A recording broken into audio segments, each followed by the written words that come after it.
Fala aí, pessoal, tudo bem? Pastor Leandro Batista aqui pelo Verdade em 10 Minutos. Um abraço a todos aqueles que sempre me acompanham e também acompanham o nosso trabalho por aqui. Lembrando que os meus esforços como pastor e como teólogo visam amparar a Igreja de Cristo nos últimos tempos com a fé que salva, que entendemos que a hermenêutica disso está na obra e na atividade messiânica de Jesus. Um abraço a todos aqueles que sempre passam por aqui.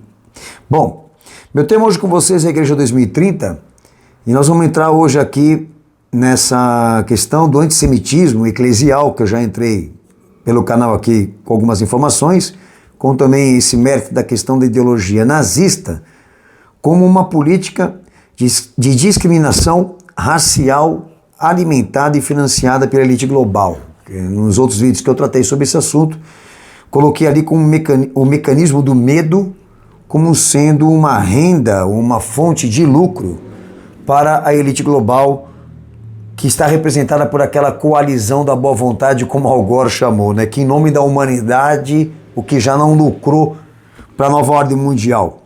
Bom, os meus propósitos aqui com esse tema é continuarmos esse esquema de investigação sobre a cortina do medo como um plano político, administrativo e financeiro para uma dominação mundial. Inclusive, abre aspas, essa campanha anti-judaica. Os objetivos específicos, apontamos aqui o fato, ou como traduzir esse evento, que envolveu um ex-pastor da Metodista Unida, o Mark Nakayama, eu acho que é assim, Mark Nakayama, que desenhou uma suástica em um engradado de refrigerante de uma israelense. Aí eu vou citar esse evento que envolve esse ex-pastor da Metodista Unida e fazer você entender por que essas manifestações insistem em plena era moderna e contemporânea. Bom, então vou aqui recitar a vocês esses vídeos que eu já tratei esse assunto e lá eu falo muita coisa importante para se aprofundar nesse mecanismo, né, diríamos assim, de emancipação de uma minoria elitizada que usa como estratégia de progresso e avanço em seus protocolos de interesse esse financiamento do mal. Aqui o bem financia o mal para obter vantagem, tá bom? Eu venho explicando essa ambiguidade do sistema político-religioso, venho tratando com vocês em todos os vídeos que eu faço, ok? Bom, num vídeo, acho que mais ou menos um ano atrás, cujo título é Igreja 2030, Antissemitismo Eclesiástico, Lutero, Vaticano e WA, que é uma instituição da ONU. Ali dentro desse vídeo eu tratei o sistema revolucionário da elite global por trás de toda essa catástrofe mundial. Esse mal-estar, diríamos assim, que é o caos, que vem sendo financiado com razões econômicas e políticas, que diríamos então que os inimigos da humanidade são mantidos, né, diríamos por essa elite, para que ela arranque vantagens. E por meio dessas crises premeditadas, com horas marcadas, porque existe um protocolo para isso, esses autores, quando geram o caos, eles aparecem assumindo a posição de serem porta-vozes ou precursores de uma paz. E aí, em nome da humanidade, sob essa bandeira, eles estendem um braço corporativo, feito de sociedades, comissões, associações, para atingir o fim proposto, que é a ordem mundial, que diríamos que a ONU e as suas estruturas, ela vem exatamente desse mecanismo, ou seja, como uma razão de querer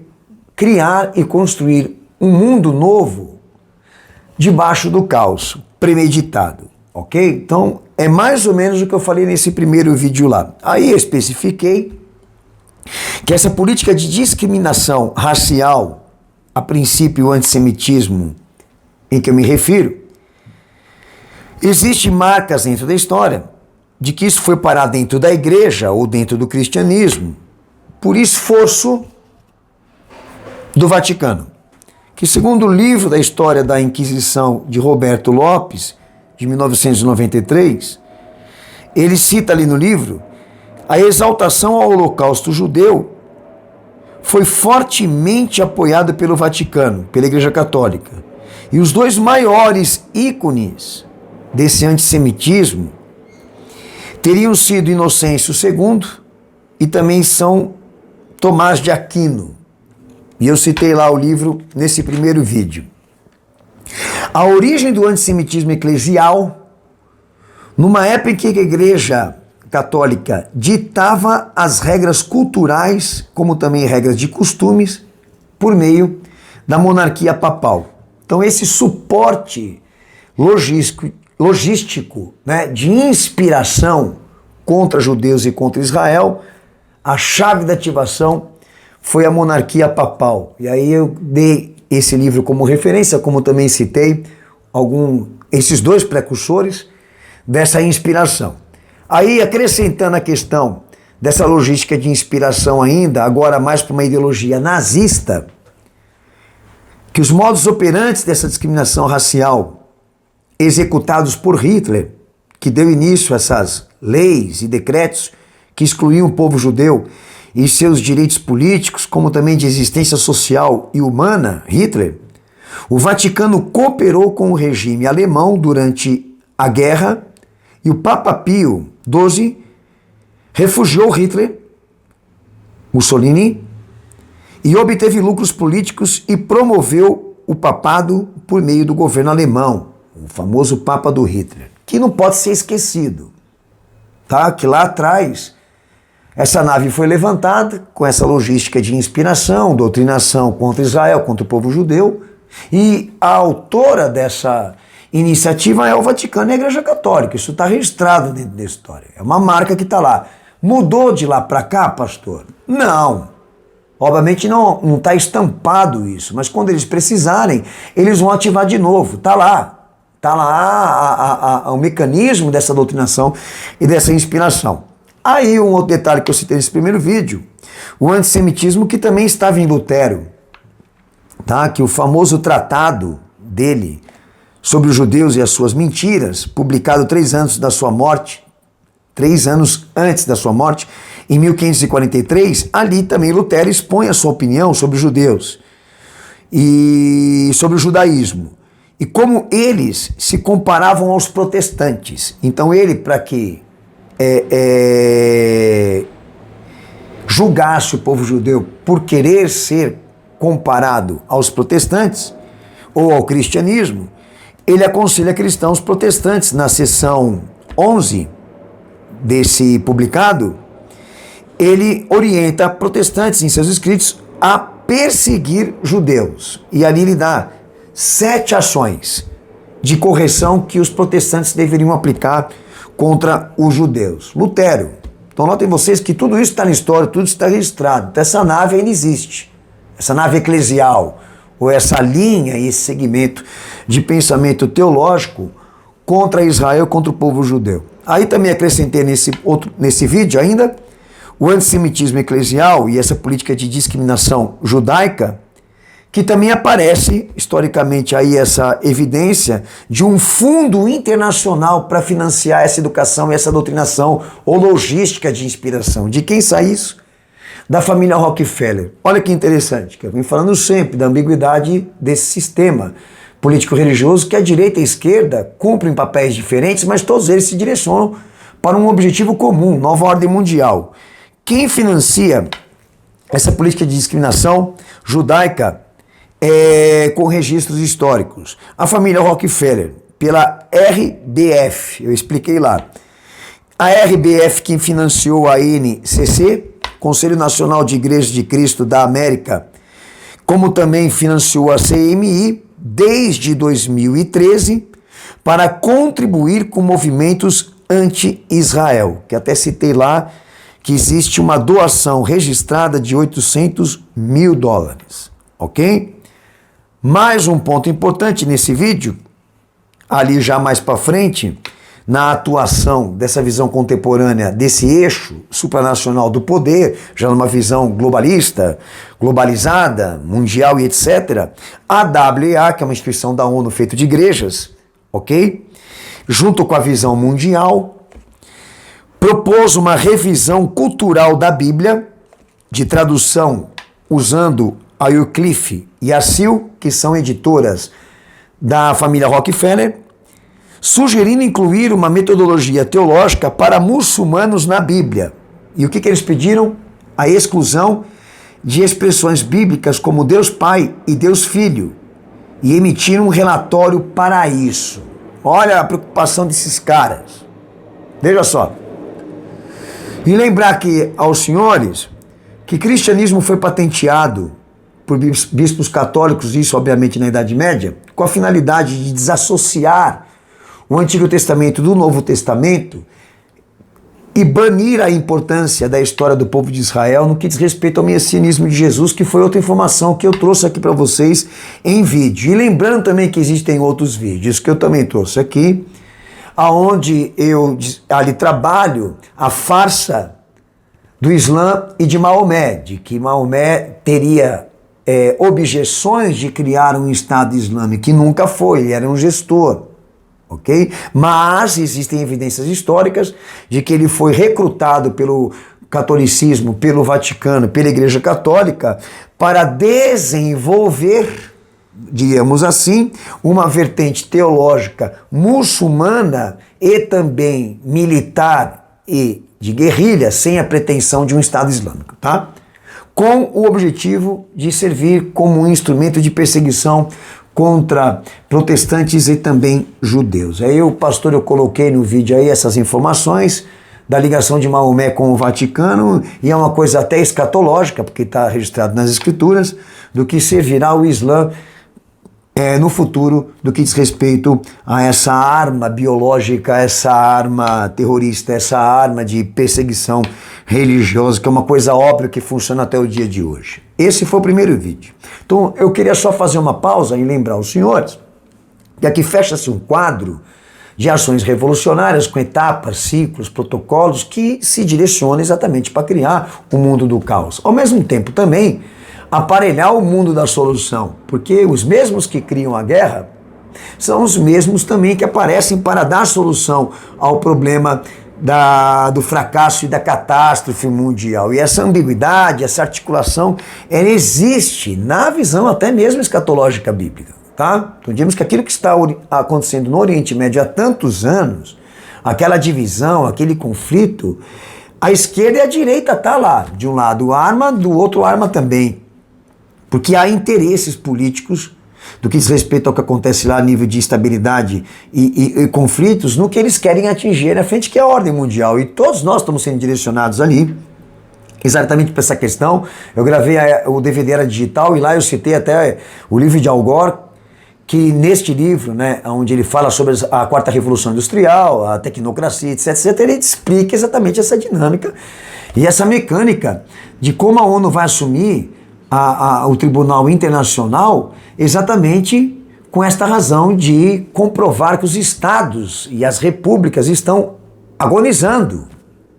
Ou seja, diante do cenário do fracasso, das catástrofes, as repúblicas e os estados não conseguem mais ter liderança. Então você vê que esses apelos constantemente são feitos pelos políticos e os políticos da direita e da esquerda pedindo, até mesmo a mais a esquerda, pedindo essa liderança mundial porque não conseguem mais enxergar nos estados essa capacidade de gerência. Então tudo é um esquema para forçar a sociedade a se dobrar a esse apelo de que alguma coisa precisa acontecer, alguém melhor precisa aparecer. Então sem o caos, sem a dificuldade, sem a desgraça, eles não têm como obter vantagem e recurso. No segundo vídeo, Igreja 2030, WA e ONU, evangélicos e o terrorismo no Oriente Médio, amém? Inclusive pelo Hamas. Ali eu tratei nesse vídeo, assistam o vídeo, é importante. A existência de um braço corporativo feito de igrejas, um braço eclesiástico, da ONU, pela WA. Lembrando que a WA é uma instituição da ONU feita de igrejas, tá? Que ali mostra e se revela igrejas, esse braço corporativo envolvido com o Hamas e com o Estado Islâmico. Eu digo braço corporativo feito de igrejas que está lá a política e a religião junto, tá? Que estão envolvidas com o Hamas e com o Estado Islâmico. E ali existe uma acusação, e a gente provou isso, dessas igrejas políticas ou igrejas estatais e também políticos acusados de copatrocinar e legitimar o terrorismo no Oriente Médio. E aí eu coloquei ali tanto o Hamas como o Hezbollah, esses grupos terroristas, recebendo doações financeiras em forma de transferência de razões e causas humanitárias, para o objetivo de serviço social lá na Palestina. E esse dinheiro estava sendo triangulado por instituições islâmicas de caridade e revertido com esse objetivo de construir túneis, comprar armas, etc, etc. E ali no vídeo eu dei um mapa dessa contribuição, que não só envolve, né, instituições eclesiásticas, como também países e grupos da extrema-direita também. Então a gente vê lá, inclusive, os Estados Unidos, que estava ciente desde 2003 de que o dinheiro aplicado na Palestina com razões sociais e humanitárias estava sendo desviado para fortalecer o Hamas e o Hezbollah ali no que diz respeito ao terrorismo, em que eles estavam pegando esse dinheiro para construir túneis, comprar armas, etc, etc. Então, existem evidências de que eles já estavam orientados e cientes de que esse esquema estava sendo feito lá. Esse esquema que agora desabrochou pelo acontecimento lá em Israel em setembro, que foram se descobrir que os caras ali, os terroristas, tinham uma cidade debaixo de Gaza construída, caramba, com dinheiro também da direita, e com uma direita política ciente de que isto estava sendo triangulado, essa mediação de transferência e mudança de objetivos de recurso, por instituições islâmicas de caridade. E ninguém fez nada. Então eu queria deixar aqui essa receita, para deixar muito claro para vocês que o que eu estou tratando aqui, essa política anti-Israel, ela é alimentada, ela é financiada pelos dois lados. E o entendimento de tudo que eu estou dizendo aqui é que o objetivo não é resolver o problema. O objetivo é manter o problema para arrancar proveito. Como que eu posso ter uma conclusão diferente disso diante desses fatos? De saber que quem estava doando dinheiro poderia ter evitado e parado ou feito alguma coisa, mas não fez nada. O que aconteceu lá em Israel poderia ter sido evitado já com esses relatórios e essas informações. Então, só para deixar registrado isso para vocês do que foi falado nos 2 primeiros vídeos, ok? Bom, aí entra essa questão do ex-pastor da Metodista Unida, o Mark Nakagama, que desenhou uma suástica no engradado de refrigerante de uma israelense. Acontecimento agora em dezembro do ano passado. Quando este ex-pastor da Metodista chamou a israelense de fascista, quando a israelense pendurou uma bandeira de Israel na sua varanda após o ataque terrorista do Hamas, agora em 7 de outubro, eu falei setembro, 7 de outubro. Isso foi noticiado pela CBS lá nos Estados Unidos, e o ex-pastor alegou querendo educar a israelense com razões filosóficas budistas do amor. Ele foi lá no noticiário para justificar que ele escreveu a suástica com razões exatamente de querer educar a israelense a ter mais amor pelos palestinos. Quando a israelense está levantando a bandeira do seu povo em lembrança ao massacre que aconteceu em 7 de outubro e querendo exatamente enfatizar isso, a importância da existência do direito do povo judeu diante da ocorrência e do fato daquela selvageria que aconteceu ali. Então, olha como que esse cara se comportou diante da manifestação de direito dessa israelense, querendo exatamente aplicar sobre ela a doutrina.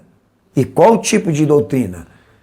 Que ela deveria ignorar o fato que aconteceu em Israel para se voltar exatamente para aquilo que está acontecendo na Palestina, que, obviamente, ele traduz como sendo o que diz o Lula, genocídio. Então, esse comportamento eclesial e ministerial dele de querer ir em defesa de algo que não está em mérito, porque o mérito é o que aconteceu em Israel, esse comportamento ministerial dele já existe padrões de execução e aplicação dentro da história envolvendo exatamente o cristianismo. Que eu quero dizer, senhores, que essa cultura, esse pensamento de se virar contra Israel, o povo judeu, isso já está emoldurado dentro do cristianismo há muito tempo, e ele só reagiu às expectativas do que ele foi orientado, doutrinado, como também foi recrutado pelo metodismo, que é uma igreja católica disfarçada, ok? Agora, querer dizer que ele foi lá exatamente para querer educar a mulher a não ser israelense, mas ser budista do amor, faça meu favor, pô, o que isso tem a ver uma coisa com a outra? Esse cara que eu estou citando aqui, que escreveu a suástica, obviamente sob influências, porque é a sua formação, ele foi líder proeminente da Igreja Metodista Unida até 2023, superintendente, e ministro também sênior de 2 igrejas em Los Angeles, por 22 anos, a UMC, ok? E aí, a Igreja Metodista Unidas soltou uma nota dizendo estar triste ao saber do incidente e não tolerar nenhuma forma de ódio e discriminação. Então, o Metodista Unida, o metodista em geral, então vamos identificar quem são os autores dessa doutrina antissemita? Vamos identificar quem são os autores dessa ideia, desse pensamento, dessa logística de inspiração da ideologia nazista, como também esse antissemitismo eclesial, essa política de discriminação judaica, que são termos que eu usei aqui no vídeo aqui. Vamos identificar? Vaticano, CMI, Lutero. Vamos trazer todo mundo então para a luz. Porque essas obras precisam ser caçadas. Vamos falar do Papa Pio XII? Vamos falar daquilo que aconteceu lá atrás? Isso aí precisa ser condenado, isso precisa ser caçado, isso precisa ser colocado perante a sociedade e conscientizado, obviamente, para que esse trabalho educacional seja correto, seja de forma certa. Agora, uma nota de repúdio pelo incidente com o ex-pastor aí e não tolerar nenhuma forma de ódio e discriminação, isso é balela, isso é mentira. Porque vocês estão no Pacto de Lausanne de 74, vocês estão alinhados e institucionalmente, teologicamente, com a teologia da libertação, com o Vaticano, com os papas. E aí, como é que fica a situação? Então essa notinha aqui para mim não serviu de nada, isso ainda vai continuar sendo ensinado dentro das escolas teológicas, dentro das universidades, para não dizer muito em muito púlpito de igreja, porque o mínimo que deveria ter sido feito por essa metodista lá nos Estados Unidos era um cenário, uma panorâmica histórica desses absurdos, que levou esse ex-pastor até essa iniciativa de querer doutrinar uma israelense num momento e numa situação onde esse povo está chorando pelos seus parentes e pelos seus irmãos que foram sacrificados. Vocês estão de brincadeira comigo, pô. Só não enxerga quem não quer esse esquema. Mas, obviamente, como eu disse para vocês, eles não querem resolver o problema. Eles querem usar o problema e continuar alimentando essa separação, essa divergência, criando esses lados, essas repartições políticas e religiosas para gerar instabilidade, gerar o caos. Porque Lutero mesmo deveria ser escorraçado, esse maçom enrustido, escorraçado. Os seus livros deveriam ser banidos, como tudo que o catolicismo e o Vaticano também colaborou a nível de antissemitismo. E continua lá essa teologia. Bom, aí, esse detalhe importante, que eu queria acrescentar ao vídeo aqui. Há exemplo no que diz respeito à política. O Lula vai e chama de genocídio aquilo que acontece na faixa de Gaza. Ele não é burro. Ele é um cara esperto. Mas por que ele está querendo apertar tanto esse botão de que o problema é Israel? E o que Israel está fazendo lá em Gaza agora? Porque esse é o papel da esquerda. Esse é o papel da esquerda. Como é o papel de todos aqueles que fazem parte do Vaticano. Querer dizer que o problema é Israel é o povo judeu. Ok? Agora, como que eu posso gerar um genocídio de um outro genocídio? Porque aquilo que aconteceu em Israel conculminou o que está acontecendo em Gaza. Que diz o seguinte, que se eles tivessem ficado em Gaza e não entrado em Israel para fazer aquilo, nada disso estaria acontecendo. Só que o olhar não está lá para o que aconteceu em Israel mais. Está para aquilo que está acontecendo dentro de Gaza. O olhar não está voltado para aquilo que eu falei aqui. De países da extrema-direita que, com razões humanitárias e sociais, financiou o problema. E estavam cientes de que os grupos terroristas estavam recebendo esse dinheiro e revertendo isso em armamento e aparelhamento terrorista. O olhar não está para isso, para essa análise. Vamos consertar a situação? Vamos, não. Vamos aproveitar isso para estilar mais ainda ódio contra Israel, contra o povo judeu e querer botar na conta deles agora o que está acontecendo lá em Gaza, que é preocupante a nível de julgamento militar e político. Mas a questão aqui é essa. Não se dá uma solução para o problema, só se explora o problema. Vocês vão dar qual a solução para o povo de Israel? Enquanto se mantém um grupo cuja ideologia e doutrina e estatuto visa eliminar esse povo da existência, porque está discriminado lá. Se houvesse razões de resolver esse problema, na condição de um político, diríamos, qual a estratégia? O eixo econômico se una para caçar quem é do Hamas de uma forma organizada, como vocês quiserem, levar cada um desses caras aí para o tribunal. Como todos aqueles que estão envolvidos, que parte deles está lá, escondido, né, naquela cidade no meio do deserto, lá no Catar e debaixo da riqueza árabe. Vamos começar a caçar todo mundo, vamos colocar todo mundo no tribunal e a gente dá uma solução depois econômica e social para esse povo palestino que está sofrendo, é óbvio, com a guerra. Eles se direcionam com a ONU e com aqueles que discursam contra Israel agora para uma solução, porque vocês ficam discursando isso, do genocídio de Israel contra Gaza, enquanto Israel está sendo bombardeado constantemente por mísseis exatamente desses grupos. Isso não parou, isso continua. Se eles deixarem de se defender e ir em busca exatamente desses grupos, eles vão ter problema de novo. Então, não há interesse de solução. Os dois lados querem o problema. E o povo judeu não tem nada a ver com isso. Isso é política. Política é assim. É assim que funciona a coisa.